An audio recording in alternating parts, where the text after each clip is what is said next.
형철아 밥 좀 먹었냐? 아니 밥 먹어야 되는데 지금 이 구내염이 너무 심하게 와가지고 그래서 비타민 B를 평소에 좀 꼬박꼬박 아야 먹고 잠을 자야 돼. 아 여기가 아무튼 너무 따가워가지고 지금 밥 먹기도 좀 불편하고 말할 때도 좀 이게 신경 쓰면서 말도 해야 되고. 네 형철아. 네. 근데 이거 뭐냐? 잠깐만. 내가 아까 너 카톡으로 좀 보냈거든? 무슨 기사가 하나 있던데. 이거 거짓말이지? 뭐 살라 뭐 얘기했는데. 이게 뭐야? 살라 떠날 수도 있다는 얘긴가? 마지막 OT 원정이 될 거라 뭐 이런 얘기라던데. 야 아니 이게 이번에 나름 잘했는데 아니 잘했는데 갑자기 이렇게 올 시즌 이번이 마지막 그 올드 트래포드에서의 마지막 노스웨스트 더비로 될 거라고. 가 될 거다라고 얘기를 한 거잖아요 지금. 이 시기에 이런 얘기를 하는 거는 뭔가 있다는 건데 계약 기간에 어쨌든 이번 시즌이 마지막이긴 하잖아요. 2025년이니까 지금 이제 24년이니까 바로 내년이니까 이게. 야 그러면 이거 왜 이런 얘기를 했지? 오늘 잠깐 좀 당황스럽네. 왜 그러지? 잠깐만요. 뭔가 얘기가 있었나 싶기도 하고. 사실 보통 그 제가 마지막으로 봤던 거는 이번 여름 이적 시장이 이제 끝났으니까 이제 이적 시장 끝. 그러면 이제 선수단 재계약에 이제 우리도 집중할게요라고 보드진 쪽에서 생각하고 있다는 얘기를 들었거든요. 솔직히 근데 8월에 그렇게 바쁘지 않아 보이는데. 그럼 그 진작에 재계약했어도 되지 그러면 않아요? 살라가 지금 서운해가지고 그런 건가? 약간 저는 그럴 가능성도 이적 있어요. 시장 때 바빠서 네. 내 재계약 네. 뭐 약간 뒷전이었으면 내가 이해를 하는데. 아, 그러니까 이게 보통 떠난다는 얘기를 9월부터 할 거라고 저는 생각을 안 하거든요. 그리고 그 제가 마지막으로 봤던 이게 리버풀이 어쨌든 왜인지는 모르겠지만 이제 그 선수단 재계약에 대해서 논의를 하겠다.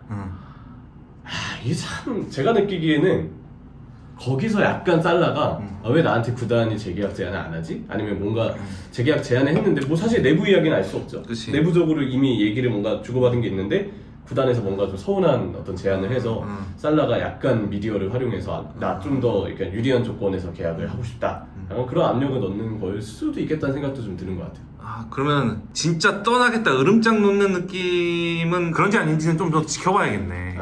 그쵸.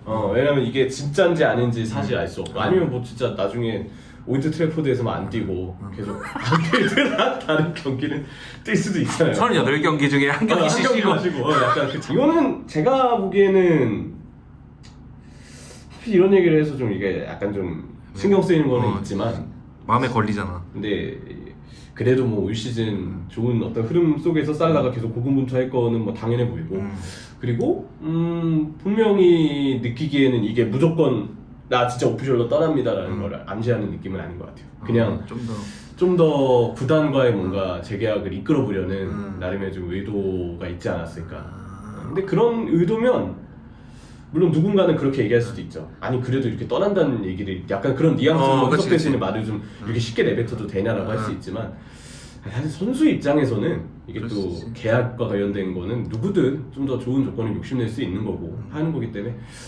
이거는 뭐 그럴 수도 있겠다 라는 생각이 좀 개인적으로 드는 것 같아요. 근데 본인이 스타 선수인데 뭐 살라의 인터뷰에 따르면 아직 재계약 제안을 받은 적 없다고 하니까 뭐 서운할 수도 있을 것 같기도 하고. 그러면서 서운할 수도 있죠. 재계약 조건을 얼마나 내밀건 간에 그래도 어쨌든 선수 측과는 좀 서운해하지 않게끔 소통을 좀 시도했으면 좋겠고 왜냐면 레전드 선수잖아요. 그치. 그리고 만약에 뭐 구단에서 뭐 살라 선수를 좀 이렇게 떠나게 하기는 하는 이번 시즌을 마지막으로 이제 뭐 안 잡는 그런 결정을 한다고 해도 선수 측과는 좀 원만하게 대화를 했으면 좋겠다. 이게 어떤 식으로 결론을 내리건 간에 그래도 어쨌든 선수 측을 최대한 배려하는 결정을 했으면 좋겠어요. 재계약 제안을 하는 것이 좋은 배려의 방법이라면 제안을 하는 것도 괜찮고 아예 제안을 하지 않으려고 결심을 좀 내린 상황이라면 그냥 선수가 하염없이 기다리게 하기보다는 미리 어느 정도 언제를 좀 해주는 게 선수에게도 추후의 미래를 대비할 수 있는 또 기간을 마련해 주는 거니까. 살라는 충분히 그런 대우를 받을 만한 레전드니까 대화를 좀 이제 빨리 그쵸. 들어가야겠네. 그런 생각이 좀 드는 것 같아요. 아놀드도 좀 계약이 갱신할 때가 되지 않았나? 그죠. 여름 때 막 레알 마드리드 이적설도 좀 아니 그 이번에 노스웨스트 끝나고 손가락을 이렇게 새긴가 이렇게 했는데 사람들이 막 나 3개월 뒤면 보스만 누리다 막 이런 사진이라고 막 그런 얘기를 하고 하던데 그러면 다 이제 재계약 재계약 때이긴 하네. 그죠, 리버풀이. 반다이크도. 어. 그러니까 개인적으로는 왜 이걸 굳이 9월 돼가지고 음. 이렇게 늦게 작업을 하는지는 모르겠지만 뭐 근데 어쨌든 지금이라도 빨리, 특히 아놀드는 나이가 아직 한창인데 살라를 바라보는 시선하고 좀 다르게 봐야 되거든요. 아놀드는 프랜차이즈 스타기도 하고 아직도 전성기를 뭐 어떻게 보면 전성기가 아직 오지 않은 선수일 수도 있는 건데 더 성장할 수도 있잖아요. 리버풀은 어떻게든 잡아야 될 선수라고 생각을 하고, 근데 반다이크랑 살라는 사실 나이가 여러 가지로 좀 봤을 때 보면 많이 찬 선수들 맞거든요. 특히 반다이크는 사실 지금까지 봤을 때 기량적으로 이렇게 흔들리는 모습을 잘 안 보여준 선수이기 때문에 그래도 잡아야 된다는 얘기를 더더욱 하고 싶은데, 살라는 지금 물론 올 시즌은 너무 잘해주고 있지만 지난 시즌 후반기 때 모습을 보면 무조건 재계약을 해야 됩니다라는 이야기를 아놀드랑 반다이크만큼 하기는 좀 힘든 부분도 있는 것 같아요.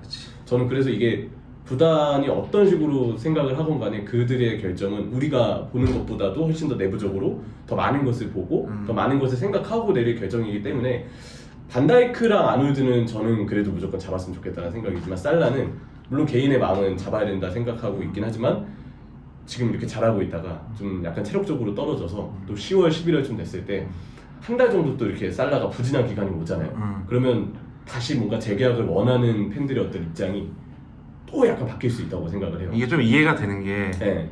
사람들이 이제 야, 살라 해준 게 얼마인데 이 생각 드는데, 좀 현실적으로 본다면 살라가 있는 한 오른쪽 윙은 무조건 살라잖아. 그러니까. 근데 그러니까 세대 이제 교체가 힘들죠. 그런데 살라가 자기 입장에서도 무조건 주전으로 뛰어야지 선발 아닌 경기를 받아들일 선수는 아니라고 생각을 하고, 근데 구단 입장에서도 계속 아무래도 기량이 조금 떨어지고 있는 살라를 이 이상으로 더 잡고 가는 게, 그럼 무조건 계속 오른쪽에 있는 살라한테 줘야 된다는 건데 이게 항상 좋은 내용과 결과로 이어질 거란 보장은 없어서 살라만은 조금 예외인 것 같아요. 그래서 더더욱 살라한테는 무조건 재계약 제한을 해라, 무조건 뭐 제한을 하지 말아라 이런 입장보다는 살라 측을 최대한 좀 배려하는 선택을 했으면 좋겠고, 웬만하면 지금부터 의사소통을 좀 했으면 좋겠다. 만약에 재계약을 한다 해도 무조건적인 주전보다는 약간 이제 좀 세대 교체를 원만하게 진행하는 과정에서 몇 경기는 선발로 뛰지 못하더라도 선수 측이 좀 이해할 수 있게끔 그런 식으로 좀 선수도 서운해하지 않고 구단 입장에서도 뭔가 나름의 의사결정을 할 수 있는 그런 좀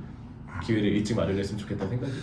살라가 리버풀에서 지금 보면 어느 정도 그 위상을 갖고 있다고 얘기해야 될까? 이거는 좀 쉽죠. 평소에도 생각을 했던 것 같아요. 캐러거. 캐러거보다는 살라가 훨씬 위라고 생각하고. 그러면은 솔직히 본 사람들은 아니어서 네. 이안 러시. 근데 이안 러시는 리버풀 역대 최다 득점자라 러시를 넘었다만 하기는 조금 무리일 수 있다고 생각해요. 그러면 그 제라드.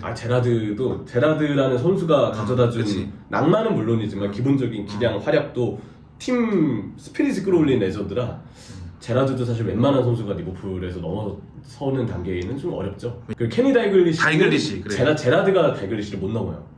진짜 다이글리시가 그러면 1장이야? 그건 다이글리시가 무조건이에요. 하긴. 이거는 현지 팬들의 반응까지 좀 참고해서 보면은 이분은 감독으로도 리버풀을 이끌고, 그치. 힐스버러 참사가 있고 난 다음에 또 팬들 유가족들 찾아가서 다 위로해주고, 어쨌든 리버풀이란 팀이 그 너무 큰 사고를 겪고서 그치. 다시 재건하는 과정까지 좀 힘을 써준 분이라서 다이글리시는 그냥 원터처블 넘버원 레전드고, 저는 그 다음이 제라드 러시라고 러시. 생각하거든요. 이 왔다 갔다는 좀 바뀌더라고요, 팬들이. 그 아래가 살라 살라. 정도다. 저는 그렇게 생각해요. 그러면 어쨌든 간에 재계약 여부를 떠나서 이 기사를 봤던 리버풀 팬들이면 약간 좀 신경이 쓰일 수밖에 없겠네. 기분이 묘하고. 쓰이긴 하죠. 묘하고. 근데 이게 참 마음으로는 당연히 살라가 올해 리버풀에서 뛰었으면 좋겠다는 생각이지만 무조건적으로 이 선수한테 주전을 보장해주긴 앞으로 좀 힘들 수 있다는 점이라, 또 뭐 여러 가지 계약 조건이나 이런 것도 뭐 진짜 협상을 하다 보면 이 구단이 뭐 무리라고 좀 느낄 수 있는 부분도 있을 수도 있잖아요. 그래서 무조건적으로 잡아야 된다라고까지는 얘기는 이성적으로는 또 못할 것 같아요. 그래서 참 이거는 뭐든 간에 선수가 섭섭해하지 않는 결말로 좀 이어졌으면 좋겠다. 그러면은 뭐 구단 내부적으로 더 많은 정보를 얻고 더 많은 모습을 보고 현명하게 판단을 할 것이니 어떤 결정을 내리건 좀 이해가 되지 않을까라는 생각입니다. 저랑 밥 좀 먹고. 그래. 리버풀 잘 나가잖아 요즘. 너무 좋죠. 잘 나가잖아. 보는 맛 있더라. 이제 너무 재밌어요. 경기 너무 재밌고 재밌게 하더라. 감독 잘 데려온 것 같아. 한 번은 근데 위기가 올 거예요. 한 번은 위기가 올 거고. 그러면 그 한 번의 위기는 어디서 나올 것 같아? 느낌이? 6번? 결국에? 아니면 센터백? 센터백. 아, 센터백. 우려되는 포지션으로 보면 센터백이고 유럽 우려되는, 대항전? 우려되는 시기로 보면 12월. 12월? 와 근데 이게 챔피언스리그를 아직 안 봐서 이렇게 달라진 이후에는 안 봤잖아요 한 번도. 그치. 한 번도 본 적이 없는 챔피언스리그의 룰이라 이게 어떻게 될지 아직은 잘 모르겠으나 그 기간이 박싱데이나 여러 가지 겹친 이 리버풀도 마찬가지로 잉글랜드 팀들이 다 대체적으로 좀 어려움을 겪지 않을까라는 생각이 좀 들긴 해요. 그래, 알겠다.